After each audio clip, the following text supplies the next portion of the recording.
Allô la famille, comment vous allez? J'espère que vous allez bien.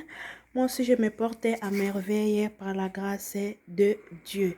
Merci beaucoup à toutes les personnes qui s'est abonnées à notre nouvelle chaîne Miss Élongation.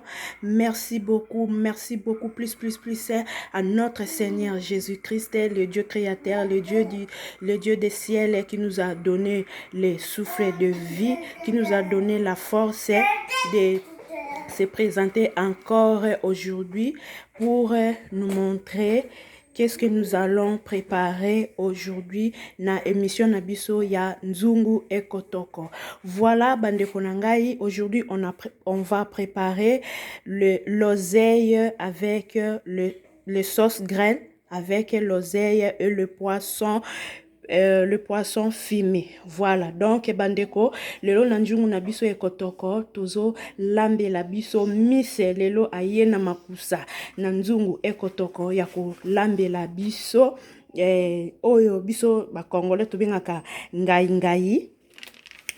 na biso yango yo na mosaka. Donc na mosaka na biso toza na mbila babi noix d'Afrique Afrique oye mbila na biso yango yo oyo toza na tomate ya mbuma, toza na posa ya oignon litungulu, toza na posa ya l'ail, toza na posa ya pima pima tokobwaka na kati ya nzungu na biso pe sala mwa bayeyeye. Toza na posa ya l'ail, poivron vert, ciboule ndembi, toza na posa ya aubergine na biso euti na frigo ekangamaki glace nde esali boye mais toko mixer yango ebima tokose.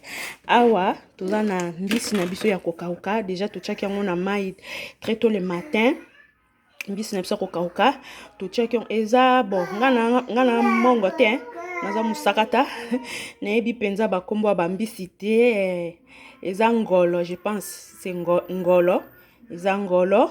Totiaki déjà mbisi na biso ya kokauka ngolo na mai elembaka. Voilà, oyo ezali sel mungwa na biso tokotia na kati ya ngai na biso ya mosaka na mbisi ya kokauka. Vraiment un grand merci na famille mobimba ya PF Bonheur.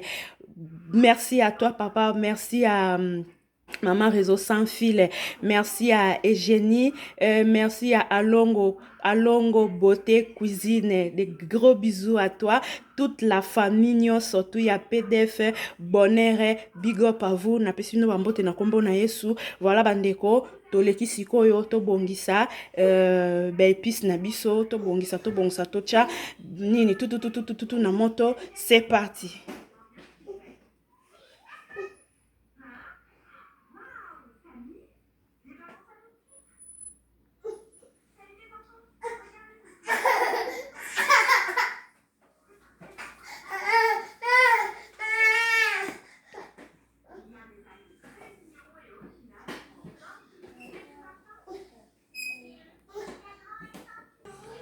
Voilà les amis, to sokoli ngai na biso. Ngai na biso to sokoli yango. To changusko na moto. Bangai yo biso to sombaka libanda. Za déjà basala déjà soki ndeni to yebite mais nga na sokoli lisusu na tokisa ngo pe lisusu.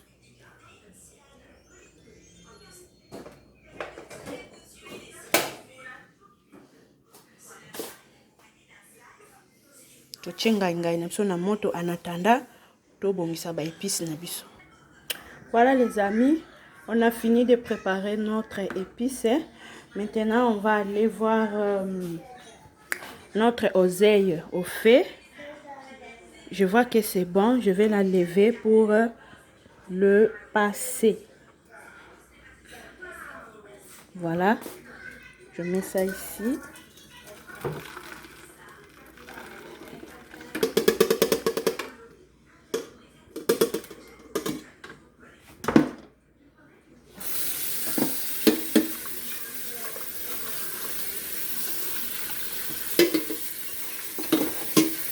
Donc, nzungu ekotoko lelo tokeboye ngai ya mosaka na mbisi ya kokauka.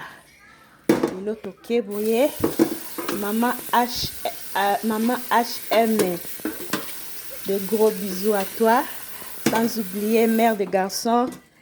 Mère des garçons, Miss Elongation, te salue. Merci beaucoup à tes conseils, mère des garçons. Voilà. Sikoyo, tozo, to récupérer ta marmite oyo. To bon sa sikoyo mosaka na biso. To tiango na moto. Alors, pour nous kocha mosaka na moto.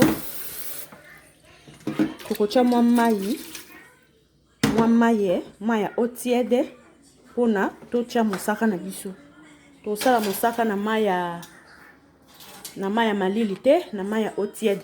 Eza nango mbila déjà basala boye, donc batokiseli biso basali boye, donc nga na kotiango kaka na maya eau tiède, na longoli comment on appelle ça, Congo Calais, mokokoli yambila na longoli mokokoli yambila, après na passé yango na passoire, après to continuer nzungu ekotoko na biso. Voilà les amis, on a chauffé notre l'eau, il faut que ça soit tiède. Maintenant on va mettre moussaka, mais moussaka, sauce graine, voilà. Maintenant, on va mettre notre sauce graine dans l'eau tiède.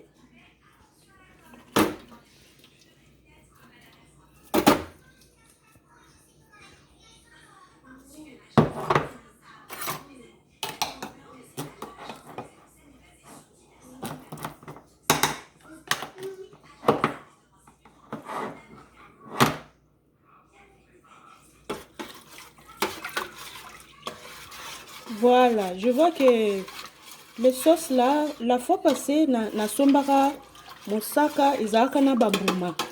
Mais na moni oyo bambuma balongoli na bango déjà.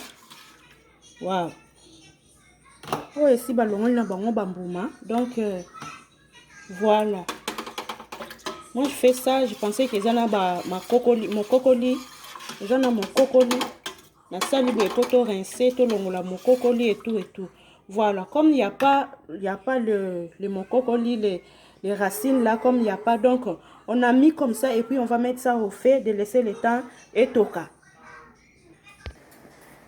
Voilà, toche mosaka na biso na moto, siko tokocha ba épices na biso. Tokocha siko ba épices na biso.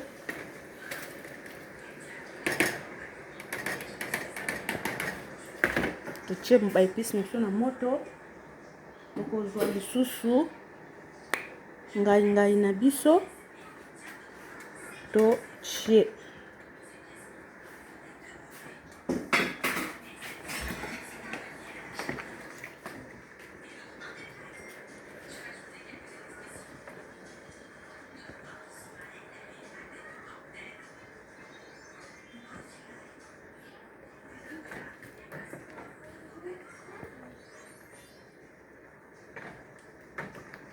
Ngai na biso toche tochiki yango etoka en attendant tobongisaka mbisi ya kokauka. Voilà bandeko balandi, touti kosokola mbisi ya kokauka na biso, tozotia yango pe na moto. Totia yango pe na moto et ça mwa mulunge kaka ya mai ya moto. Après tosokola yango lisusu, après totie na kati ya ngai na biso.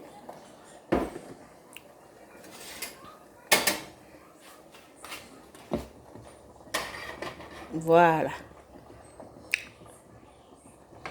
Comme ça.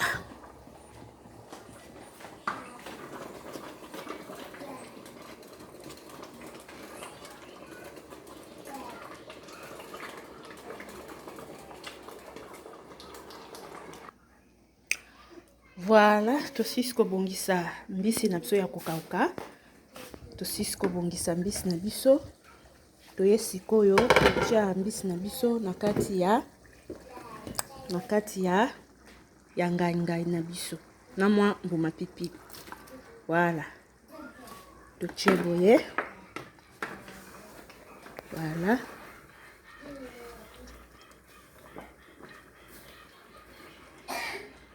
totie mosaka, totie ba épices na biso, totie ngai, totie mbuma pilipili, totie mungwa, totie mbisi, siko totiki yango etoka.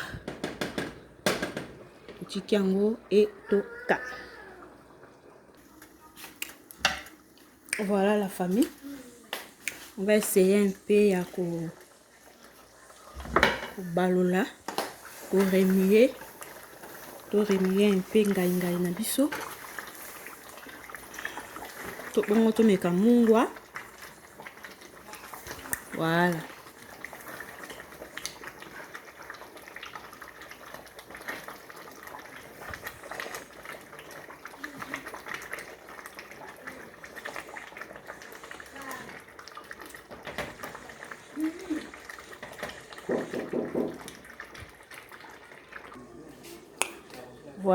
Voilà. Ngai na biso ebeli. Ngai na biso ebeli nango.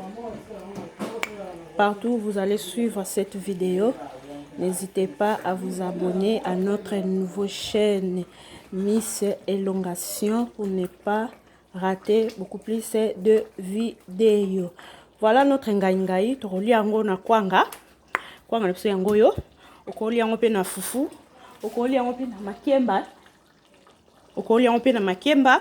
Biso tozoli yango na kwanga, un peu de bière pembeni pour esala malamu moeza makasi. Tomonani na video ya mbala sima. Bye bye.